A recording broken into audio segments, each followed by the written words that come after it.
and she kind of swore off cannabis until she was a little bit older. The war on drugs really took a toll on her, but I feel like a lot of people in this industry that truly should be in this industry always make their way back somehow. The way she made it back to this industry, it was in 1999. She had a spinal cord injury, which brought her back to looking at alternative medicines other than traditional Western medicine. Throughout her history, she came back to the industry, and she's done a lot for this industry. In 2015, she started looking at the legalization of the industry and what's needed to get done. Through this, she's achieved a lot of different things throughout the years. She's helped build the largest network in the industry of women empowered cannabis. The latest thing that she did is she founded the organization called the Humble Grace Legacy Movement. It's a collaboration of breeders, cultivars, scientists, technical creative pathways to protect authentic and validate cultivars. In 2022, she's been part of a team that launched a unique blockchain leading technology that protects cultivars from cannabis breeders. She was named 420 Girl by 420 Magazine in 2010, named 100 most important women in the green cannabis market. She's one of those people you should truly stop and talk to. You'll really feel her energy if you take the 5 minutes to get to know her, and you'll probably have a lifelong friend. I'll give it from her. Ah, that was nice. So I'm going to make it really short and sweet. This is why you should listen, because I'm old and I've been around the block and I've been around this plant my whole fucking life, and so have all three of these other people on this stage. I guess is where we are right now. So you're going to learn a lot, and you're going to hear some amazing truth about how this plant got to legalization. So please come sit down and take a big listen, because I want to introduce you to some of my great friends. You just met a bunch of other of my friends, and they had some pretty cool stories. Well, the folks that are sitting here with you today were there that really, truly built the foundations of what we're all existing in today, smoking in this building right now, buying weed out here in the yard. And so I think in order to honor this industry and move forward with legalization in a way that sustains, like this plant has in black market industries for over 200,000 years, somebody was doing something right, that we need to understand how we got here. And so today, I am so privileged to sit on this stage with you with my friend Brian Hill, who is actually one of the original people in my community of Trinity County that built those back to the land communities, that decided to grow weed, that decided to work against the government. And then this is my girlfriend Chia. We are sisters, not because we come from the same parents, but we're both second generation cultivating families, and we grew up with the helicopters over our heads, hiding under the bushes, not knowing why we couldn't tell all the truth at school. And then at the end of the panel here is a superhero in our community, Tom Blanco. He's a lawyer who has defended so many rights of our people. Right now, he's actually defending my rights for me. You heard Lorian's story earlier. He's defended her rights. He's also defended a few famous people's rights, but we're not here to talk about them. We're here to tell you the truth of the story. So, Brian, maybe you can say a few words about yourself. I'd love it if you could each give a little introduction about what you're doing and what's going on, and then we'll dive into a conversation about what we think all these young, pot-loving folks could learn. Hi, thank you. So I came into my interest in cannabis came as a social scientist, trying to find ways to get people to work together better and trying to build a new culture. And we started, as soon as we smoked pot, we realized that it was a very, very important catalyst for bringing people together and for helping people being honest trusting and reciprocal with each other. And then, well, I was involved in a lot of the politics of the 60s when we were against the government and we wanted to overthrow the government. And then came the 70s, and I'm sure pot and the music concerts and the anti-war movement, the civil rights movement, all of the stuff that was going on in the 60s. Then a change started in the early 70s called Back to the Land movement. All of a sudden, I was in New York, and everyone started leaving the city and heading for the hills. And California seemed to be the place where this new movement back to the land was starting. So as a social scientist, I thought it important for me to go and try to contribute to that. So we came out and became part of the Back to the Land movement. And at that time then, some smugglers brought in some seeds. We were a small hippie camp on the Klamath, living in tents on the Klamath River in northern Humboldt County. And some smugglers brought in hash seeds, and we were poor hippies then, and we said, well, we can't afford this. Why don't you bring us, they brought in hash. So we said, why don't you bring us some hash seeds? And sure enough, they did, and we grew it, and it didn't look like pot at all. It had short, fat leaves, and it smelled like skunk.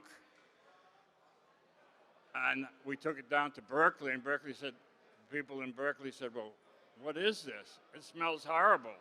It smells like skunk. And that began my experience with skunk. And after that, this was the early to mid 70s. And the homegrown movement then came out of that quite a bit. But during the 50 years of it being illegal, the underground part of the cannabis movement did a lot to create networks and to build communities.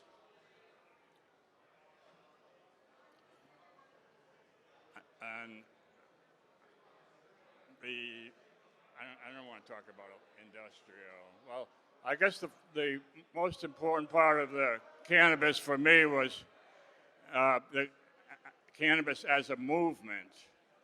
And then when it was legalized, it became industrial, and the industrialization of the social movement seemed to take quite a bit of the spirit out.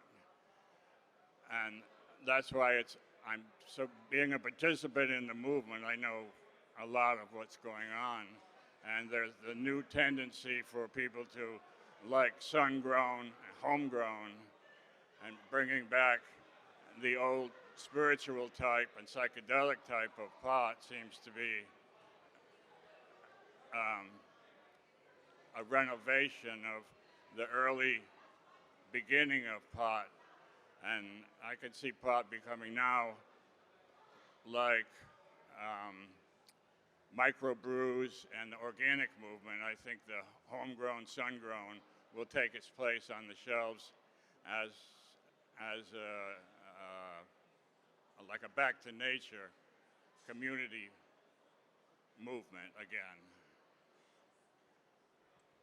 Thank you. I think what Brian, I don't know if you heard most of that, but thank you, Brian. Brian comes from the community that I grew up in. I grew up my life started in Ocean Beach.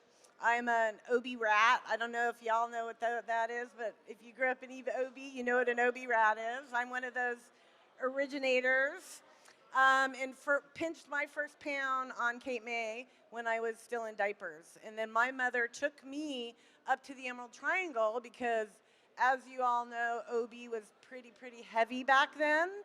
And the Emerald Triangle saved my life. And it's really what made me a community advocate. And Brian is one of those I call him one of my founding fathers because he created the community that saved my life. And that community is what allowed us to traffic cannabis for generations. I know folks in the community that have been growing and moving weed out of that community for over 6 generations. And it's because of the spirit and the trust and the integrity that we had between each other. So, Tom, I'd love for you to give yourself a little bit background, and maybe also share with us about what coming into the community in the 80s. The 80s was a really heavy time up there. We were literally in the middle of a war with helicopters. And share a little light how you went from West Point to heading in the hills with this guy.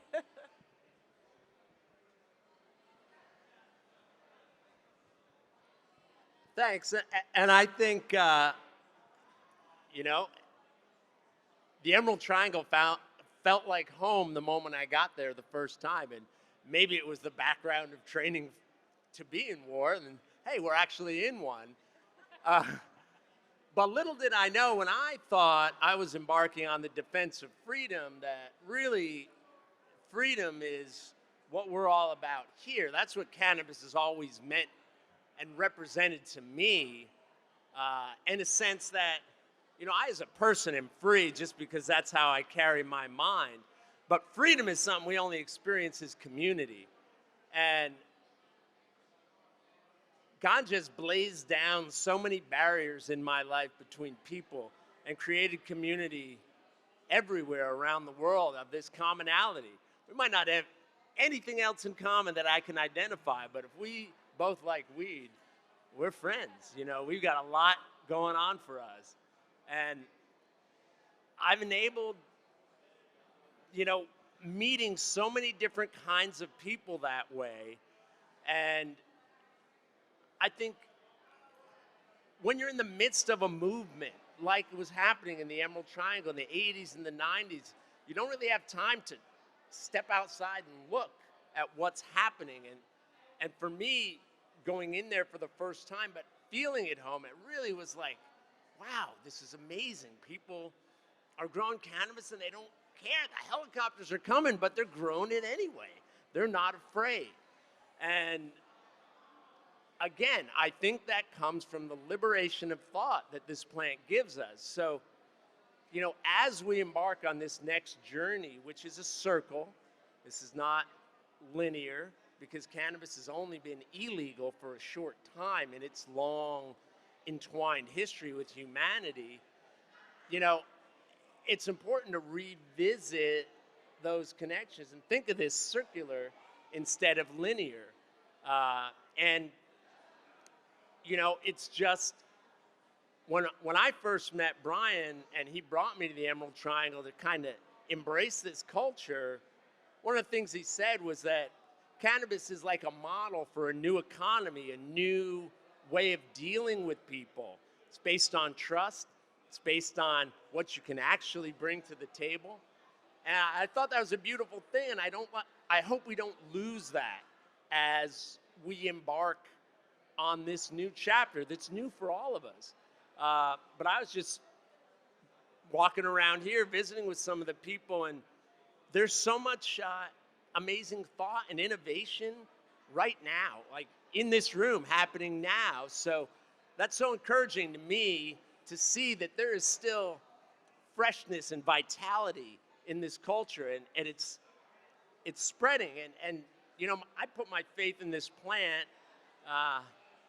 and in people.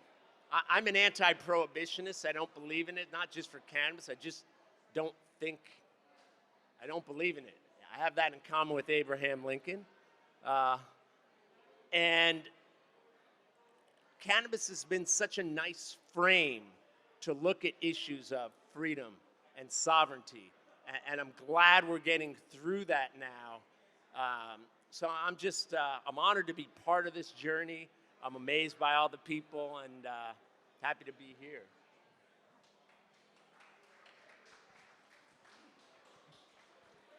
It is amazing. It's amazing for all of us to be here with all of you in this public space. Everybody's smoking weed and smiling. because it hasn't always been like this, has it? So, it is. It's opening, and we can ride. Like, I hate to say this, but it's time to ride the freedom train. Like, let's use this plant to make change. Let's not let them take us into the linear. And chia here actually is an incredibly, well, I think we're all brave if we're with this plant, but an incredibly brave woman because she is a second generation back to the lander and cultivator. And she has taken some really big steps to integrate into legalization, which has been an incredibly difficult path, not just for the cannabis farmer, but for anybody who is deciding to engage in the legal market. So Chia, maybe you can tell us a little bit about your background and what it was like growing up in Prohibition with those helicopters, and something about what it was like becoming unprohibit, or maybe more, more restricted than before. Hi, everyone. Thanks for being here. Well, yeah, so I call myself a daughter of the industry. I was born into cannabis cultivation. My father was a guerrilla grower my whole life, and I was very steeped into the community. We live in a back to the land community in Mendocino County, a hippie commune, as people call that.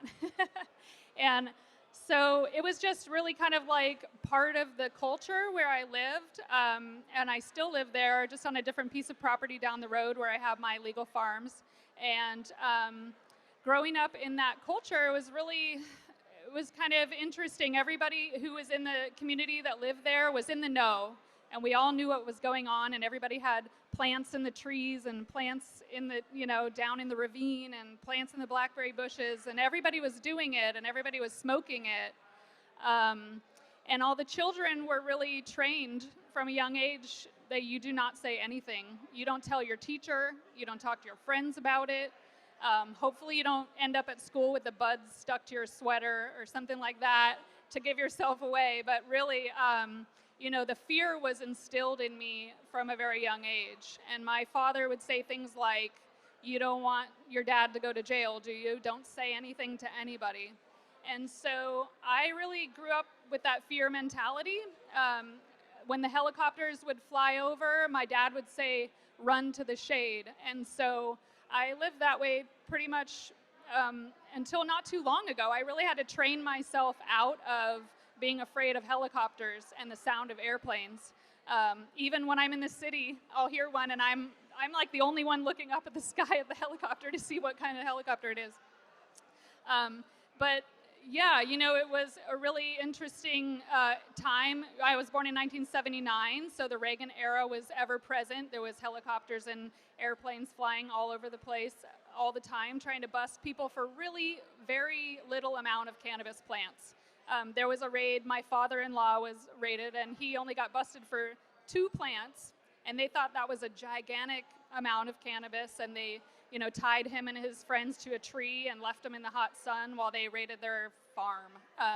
And so, that, like I said, that fear was really instilled in the community that way. And over time, as Prop 215 came online, and we started feeling more comfortable growing medical plants, and we were still growing in the shade, it took a long time for us to get comfortable to come out into the sun and be able to cultivate those plants out in the sun. I think it was maybe 2009 when we had an ordinance in Mendocino County where you could grow 99 plants in the sun.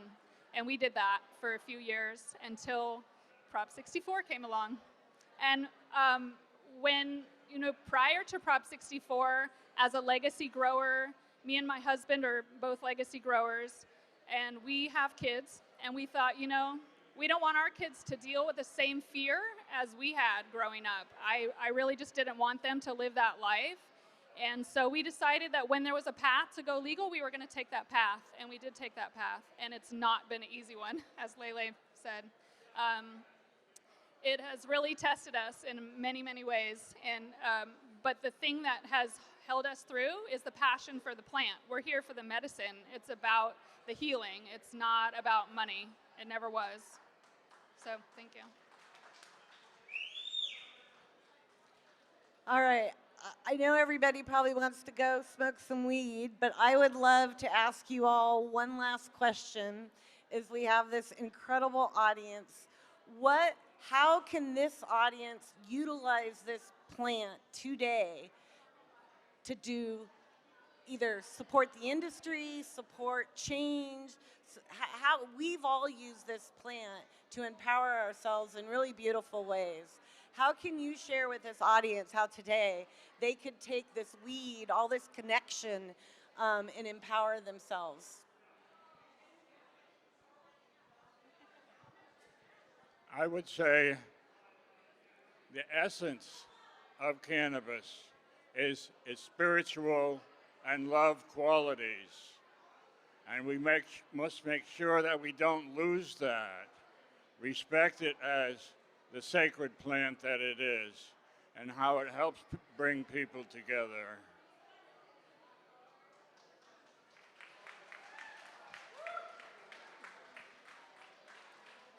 Actually, you want to go first?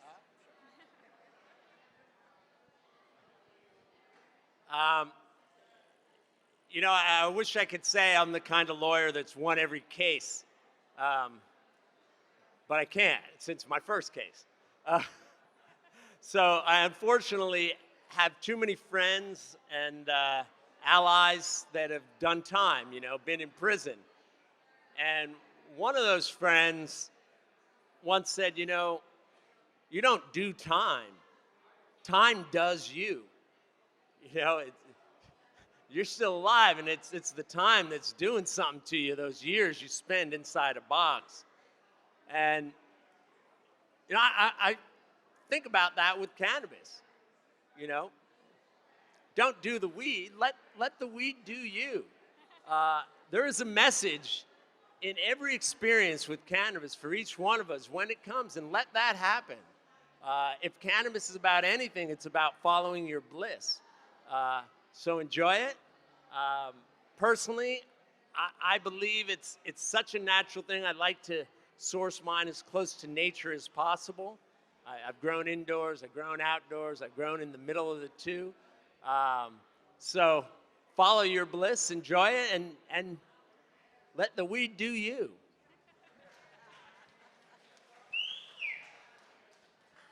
I love that. Well, you know, community has really been my whole thing, right? Grew up in community. I'm always trying to maintain this sense of community with other cultivators and consumers and people that, you know, live near me, right? And so I feel like that cannabis brings us all together, like these guys both said. And for me, it's really about community over competition, especially in this space with a brand. I have a table out there, our Can of Flowers, come by, say hi. But my booth is next to all my friends from the Emerald Triangle, and we are here to support each other and help each other. And it's not about the competition. It's not my weed is better than their weed or whatever. And so, you know, I hope that thread really follows through when somebody imbibes my stuff or imbibes somebody else's flower, and they really just feel that the love that was put into the flower when it was grown, and the intention that we put into it. And I hope that that message follows through and you are able to go out and connect with other people and build more community around cannabis.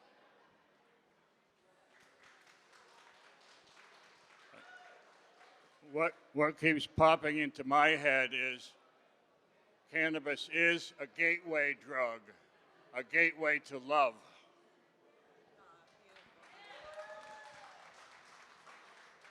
Thank you, everyone, for taking a minute to listen to the stories of both panels.